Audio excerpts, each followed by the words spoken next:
अस्सलाम वालेकुम। वालेकुम अस्सलाम। एक बंदे ने हमसे सवाल किया है कि ज़ाहिर हम लोग इंसान हैं और ये हमारी ज़िंदगी है। ज़िंदगी में उतार चढ़ाव आते रहते हैं, उसमें बुरे हालात भी आते हैं, उसमें अच्छे हालात भी आते हैं।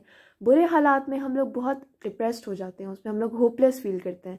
हालांकि अल्लाह ताला ने कुरान में फ़रमाया है कि हर मुश्किल के बाद आसानी है, लेकिन हम लोग इस बात को मद्देनज़र नहीं रख सकते, हम इसको सोच नहीं सकते। हम लोग और बातों के बारे में सोचते हैं, हम लोग नेगेटिव सोचते हैं, हमारी सोचें बहुत इधर उधर घूमती हैं, लेकिन हम लोग इस बात पे नहीं तुले रहते हैं कि हम इस मुश्किल से निकल जाएंगे और मुश्किल के बाद आसानी होगी।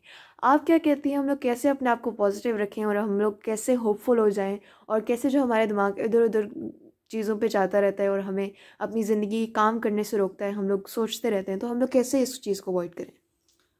ये क्वेश्चन बहुत अच्छा है और ये हर इंसान का ये इशू है, क्योंकि ह्यूमन माइंड जो है बाय डिफ़ॉल्ट ऐसा बना हुआ है कि इनकी थॉट्स जो है ना बहुत ज़्यादा चलती हैं। तो इस वजह से जो इंसान जो है ना ओवर थिंकर हो जाता है, उसकी थॉट्स जो है ना वो इधर उधर वॉन्डर कर रही होती हैं। तो इन सब चीज़ों में, और आपने सवाल किया कि हम नेगेटिव सिचुएशन में कैसे पॉजिटिव रहें। तो इस सबसे पहले तो इस सवाल का जवाब ये है कि सबसे जो भी कोई सिचुएशन आती है तो उसको उस प्रॉब्लम फोकस रहें, उसमें सिचुएशन फोकस रहें, और ये ना पास्ट की चीज़ों को उसके साथ रेलिवेट ना करें और फ्यूचर की। हमारे माइंड में जो है ना मेमोरी इस तरह से बनी होती है जिस तरह से स्टारफिश है और उसके मैन उसका जो हेड है वो एक है, लेकिन उसकी अलग से वो इतनी कैबिनेट्स बनी हुई हैं, इतनी विंडोज़ उसकी बनी हुई हैं, वो मेमोरी की हैं। तो जब कभी हमारे साथ बैड इंसिडेंट्स होता है तो वो पूरी की पूरी जो लाइफ में हमारी बैड हिस्ट्री हमारे माइंड ने स्टोर की है वो पूरी की पूरी वो खुल जाती है। इसी तरीके से जब कभी हमें पॉजिटिव कोई इंसिडेंट्स हो रहा था तो हम नेगेटिव भूल जाते हैं और पूरे की पूरी वो पॉजिटिव साइड से सारी की सारी जो है ना वो आ रही होती हैं। तो हमने इस टेक्निक को सीखना है कि हमने उस वक्त अपने इमोशन को पहचानना है कि इस वक्त मैंने अभी इस सिचुएशन से रिलेटेड, इस प्रॉब्लम फोकस के से रिलेटेड जो है ना वो मैंने टेक्निक यूज़ करनी है कि मैं इस प्रॉब्लम को फोकस करके उसको हैंडल करूं। ज़्यादातर जो पास्ट की सिचुएशन में हम चले जाते हैं तो हमने ये सोचना है कि अभी मैंने पास्ट वाले को ब्लॉक कर देना है, फ्यूचर को भी मैंने ब्लॉक कर देना है, क्योंकि इन दोनों चीज़ों का इससे रेलिवेंट कोई नहीं है।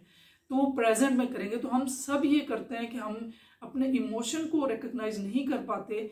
तो हमारा वो जो इमोशन चल रहा था तो हमें जब लेके चला जाता है तो उस वक्त जब एक चेन चल पड़ती है मेमोरी की तो उस चेन को रोकना मुश्किल हो जाता है। तो सबसे पहले हमें ये जानना है कि भी मेरा इमोशन कौन सा चल रहा है और जो इश्यू है उसको मैंने कैसे सॉल्व करना। तो इस तरह से हम पॉजिटिव रह सकते हैं और सिचुएशन जो भी हमारे पास है वो डिफ़िकल्ट है, जैसी भी सिचुएशन है उसको हैंडल कर सकते हैं।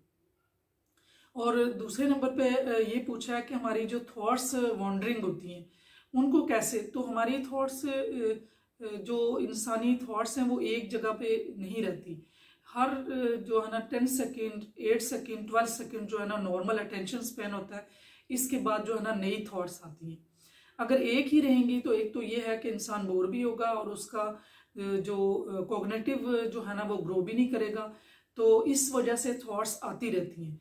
तो थॉट्स को एज अ ऑब्जर्वर देखना है। उसके साथ जो है ना, जैसे मेरी एक पहले वीडियो है over thinking like a traffic warden, तो उसको देखें और उसमें ये मैंने बताया हुआ है कि थिंकिंग ऐसी है जैसे एक ट्रैफिक वार्डन है, वो थिंकिंग को ऑब्जर्व कर रहा है और उसे अचानक एक गाड़ी अच्छी लगती है उसमें बैठ के वो सफ़र करने लगता है, तो फिर ड्राइवर का काम है वो कहाँ ले जाए। इसी तरीके से हमने ओवर थिंकिंग को देखना है और उसके साथ बैठ के नहीं जाना। और इसके लिए जो टेक्निक्स हैं जो कि यूज़ करके तो इंसान अपने माइंड को जो अटेंशन स्पेन है जो फोकस कर सकता है, तो उसके लिए डेली रूटीन में जो टेक्निक्स है, एक तो सबसे आसान ये है कि जब भी किसी से बात करें, अपने किसी दोस्त से, अपने पेरेंट्स से, तो वो पूरे का पूरा अटेंशन फोकस उनको दें। उस वक्त कोई पास्ट की थॉट्स नहीं, कोई फ्यूचर की थॉट नहीं, वो जो है ना वो फुल अटेंशन के साथ जो है ना वो उनकी बात सुननी है। तो जब ये बात सुनने की आदत बन जाएगी, डेली इस तरह होगा, तो हमारे माइंड का जो अटेंशन स्पैन है फोकस हो जाएगा। तो फिर हमारे जो हमें ज़रूरत की थॉट्स हैं वही आएंगी। और दूसरी एक और टेक्निक है कि जिस तरह से कोई भी चीज़ है, खाना खा रहे हैं तो पूरा फोकस करके कि जो खाने की स्मेल को भी वो टेस्ट कैसा आ रहा है, खाने का टेक्सचर कैसा है, उसकी जो खाते हुए जो साउंड आती है वो कैसी है। तो ये भी माइंडफुलनेस की टेक्निक है।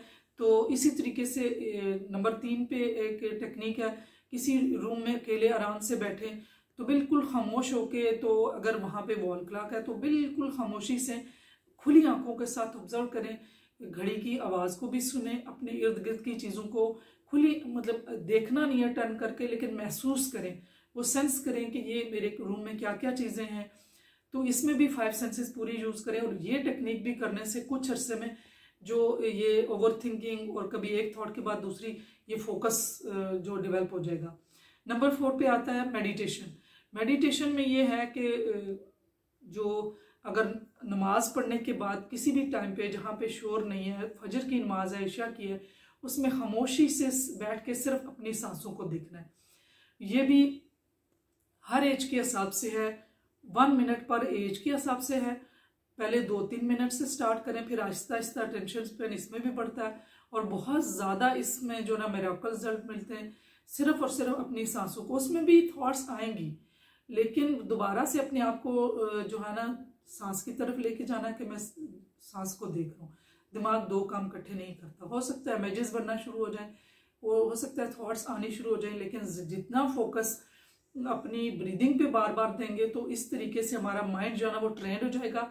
ये मुराकबा की, मेडिटेशन की एक्सरसाइज है। इन एक्सरसाइज से इंसान का अटेंशन स्पैन और फोकस बढ़ता है।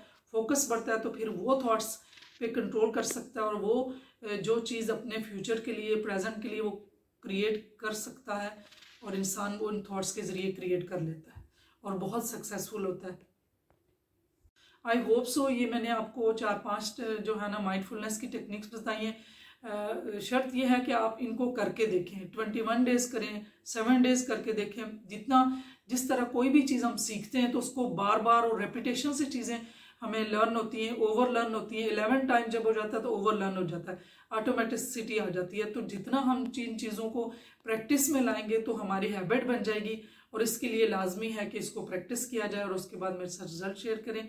डेफिनेटली आपको बहुत अच्छा रिजल्ट मिलेगा। और किसी इशू के लिए, किसी भी प्रॉब्लम्स के लिए अगर मुझसे कंसल्ट करना है तो मैं इंस्टाग्राम पे भी हूँ, शिफाम पे भी, मरहम पे भी हूँ, और फेसबुक पेज पे भी हूँ। तो नीचे लिंक भी दे दूँगी, और मेरे जो है ना यूट्यूब चैनल को बेल की घंटी को दबा दें ताकि आने वाली हर नई वीडियो आपको मिल सके और आपके लिए लाइफ में आसानियाँ हो सकता है कि मेरी किसी वीडियो से, मेरे किसी वर्ड से आपकी लाइफ बदल जाए। Thank you.